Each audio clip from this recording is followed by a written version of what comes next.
You've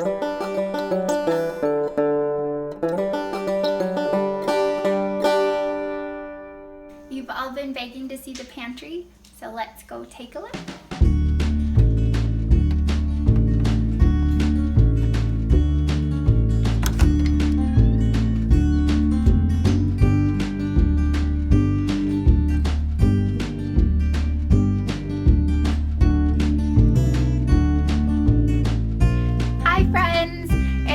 To have you down here in my storage room. We're down in my basement where it is cold, so I'm probably gonna have a red nose the whole time. And but it makes my canning jars happy. It's a nice dark place where you can see it's all sealed up so that the light can't come in, and so that it stays nice and cool. I've got two outside walls that are up against earth, so that makes this corner an ideal corner of the basement. I've been kind of reluctant to make this video for the reason that I don't want to inhibit anybody or have anybody say, well, I don't have the 100-year-old wooden shelves, and I don't have things sealed up, and I don't have a cold basement, or I don't have so much room, because this really does feel like a luxury to have this much room. But I don't want that to hold you back from canning and storing and putting food away for your family, because this is so, so important. When we were in Arizona, I didn't have anything even kind of like this. I didn't have even a cool place to store them, let alone a dark place and a place that was dedicated just to my jars. So this feels kind of like a palace to me down here. But I want to make sure that you know this is something that you can do.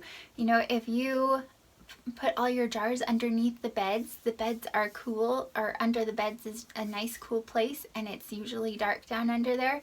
So stash them under there, stash them under the stairs, put them in your pantry, put them anywhere you can find them. If I didn't have this, I would still have the food without the room.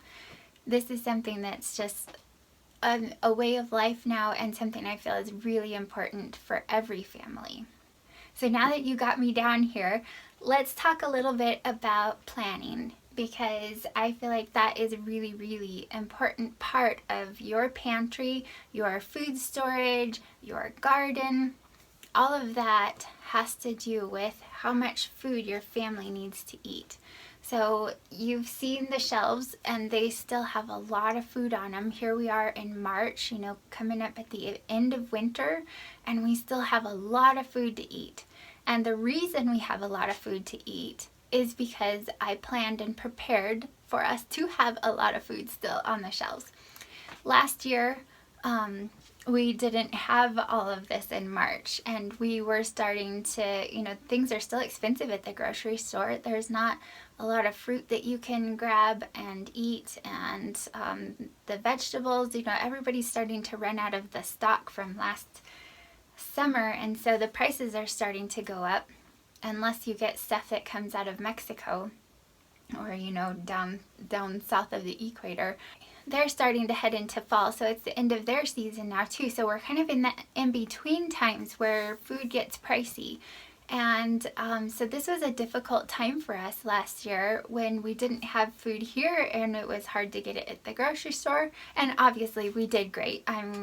Everything worked out fine. But we certainly didn't do it on a $35 a week grocery store budget, I can tell you that.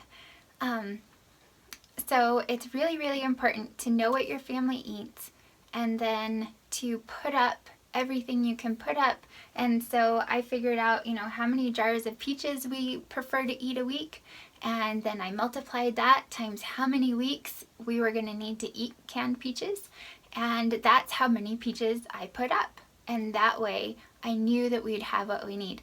And then on the flip side of that, you know, the kids would be happy to come down and get a jar of peaches every single day. But if I let them do that, then we're going to run out early that way too. So stick to your plan. If you plan 2 jars of peaches for the week, then don't eat more than 2 jars of peaches for the week, unless, you know, you have some exciting family get together, then eat 4 jars that week and skip the next week. But I did can extra peaches just so that we could do stuff like that without, you know, having to ration for another week. So planning is really, really, really important. So in looking through our pantry, you can see there's not a huge variety of stuff down here. And the reason for that is twofold. One is that, you know, I've only been doing this for about 3 years on this kind of a scale, you know, this kind of volume. And so for me to try to, okay, today we're going to do this with the peaches, and tomorrow we're going to do that with the cherries, and we're going to do this with that and that, and come up with different recipes for all of them is just more energy than I have. The other reason is that when I put away peaches like this, there's nothing really done to them, which means that I can then take them to my kitchen and I can do anything I want with them. That's the same with the tomato sauce that's up on the shelf up there. I didn't put anything in it. I didn't even put salt in it. And that way I can make it anything I want to when I bring it up to the kitchen. So I have made barbecue sauce. I've made spaghetti sauce. I have made ketchup. I put it in my stews. I've made soup. There's so many things I can do with it.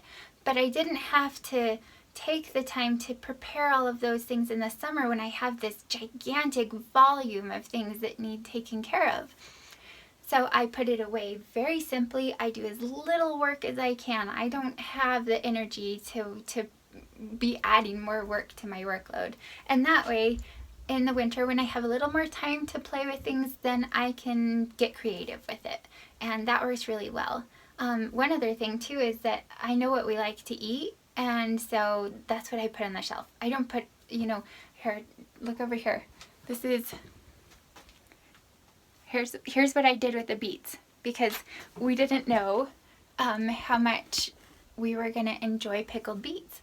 And so I didn't waste a lot of time on it. I threw together one little batch and said, well, we'll see what happens. And the kids didn't like them. So next year I'll do another batch of something and we'll see what happens. And eventually you find the things you really enjoy and really want to eat. And then you put up shelves of those. So don't get too carried away with things that you don't enjoy. It's also really important that you come down and you keep a good close eye on your food storage. So with the jars, it's not quite as big a deal. You know, you have a seal fail every once in a while and you need to pull those out and clean out your jars and take care of it. That's not too big a deal. But if you've got, like we've got our potatoes, and I'll show you those here in a little bit. Those you need to check on them. You need to pull out bad stuff. You know, we had apples in storage for several months. They're kind of getting to the end of their time. But the apples, you need to pull the bad apples out of those. You've heard the saying, one bad apple spoiled a bunch, and they are not joking. If you have a bad apple that's in the middle of your box and you don't know about it, you're going to end up with apples that have gone bad. So keeping up on your food storage, rotating your stock in the freezer, making sure, you know, if we don't use all of these peaches, making sure that these ones are the ones on the front for next year and that they don't get pushed back behind the new peaches coming in. So rotate, keep hands on, really know what you've got. Be where your food storage is often so that you know what you have, so that you don't run out of things, so that you can take care of things, so that you can pull bad ones out. All of that is going to help you be successful with your food storage. So now I will walk you through each item that I have in here, which shouldn't take too long because, like I said, there's not a huge variety, but that way you know everything that's in our pantry. So these are all food grade buckets, and that's where we keep our dry ingredients. It keeps the mice out of them. Thankfully we don't have a lot, but we've had a few down here. And it's also just a really easy, very convenient way to keep things. So it's so easy to pull one bucket off the top and get what you need out of the bottom. I can store a whole lot in a small space. So what we do, this is rice flour here. You can see we've got a scooper in there. So we come down and, you know, we'll fill up a jar or so at a time for what we need. I usually blend up my flour blend. I mix up a whole bucket of it, and we keep that bucket up in the kitchen because I don't like to run down here 700 times. It's cold down here, And then for something like beans, we'll just come down and get what we need. Those, you know, we'll grab 4 cups and make some beans. That's something we're coming down for once or twice a week, so that's not a big deal at all. The stuff that we need often, we'll just keep a container in the kitchen and we fill that up as we need it. So the containers that I keep upstairs, I make sure there's enough that I'm not coming down here every couple days to refill for supplies. It should last us, you know, a week at the minimum, but, you know, better to last 2 to 4 weeks up in the kitchen without having to refill. So this is our sugar jar, and it's a 1/2 gallon jar. That's a failed experiment from 2 years ago. I'll probably just clean it out and give it to the chickens. We have choke cherry and grape juice here. And down here are green peppers that I can put in soup. There's our pickled beets, a little bit of chicken broth, cherry and rhubarb like pie filling. It hasn't been thickened because I don't thicken it until I cook with it. Peaches. I've got 2 full, well, almost full rows of peaches. And these, it's hard to see. Camera can't focus on it too well. It's 2 deep there and 3 deep here. We have tomatoes. And you can watch my videos on how I can the tomatoes if you want to know more about that. Alright, now carrots. This is something we hadn't done until last year as far as canning them, except for in a small batch. And this is 3 deep on 2 shelves. So we have lots and lots and lots of carrots. I didn't make a big enough effort to be using them as much as I should. So we haven't used as many as I would like. But I was talking to the hubby about it a few minutes ago, and he says, I love the carrots. We need to be eating more carrots. So we love the carrots. We just need to make more of an effort to make sure that they're coming up in the quantity we need to consume and get those used up.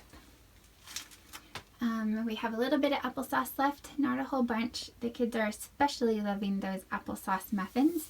They throw together so fast, and they're just so tasty. They're so almost creamy. They're so smooth. And then this is Apricot Jam, and we don't use a lot of jam, but it's fun to have on hand. Here's the coconut milk. A few people have asked me for the brand. There you go. It's Natural Value. I get that at, I get it off of Amazon. It's no BPA and GMO free. This is what we do with the noodles, and it takes, there's 2 jars each there, each row. We use 2 jars for every meal, so we've got 3 more weeks of those noodles and it'll be time to stock up again. There's spaghetti sauce for the, and we've got 4 of those left before it's time to go to Costco. There's our peanut butter. We have baking powder, Ziploc bags, and coconut oil. So there you go, friends. Oh, and I forgot to show you this. This is what we have of apples. So normally we would have as many apples as we have peaches. That's something I prefer to do. And that way we can have apples a couple days a week and peaches a couple days a week. But I wrote a muffin cookbook for all of you guys instead of getting the apples put up. And so thankfully they held really well in the basement, and we've just been eating them fresh, and it's been really fun and saved me a ton of work. So I guess that all worked out great. And we have a couple jars of green beans left.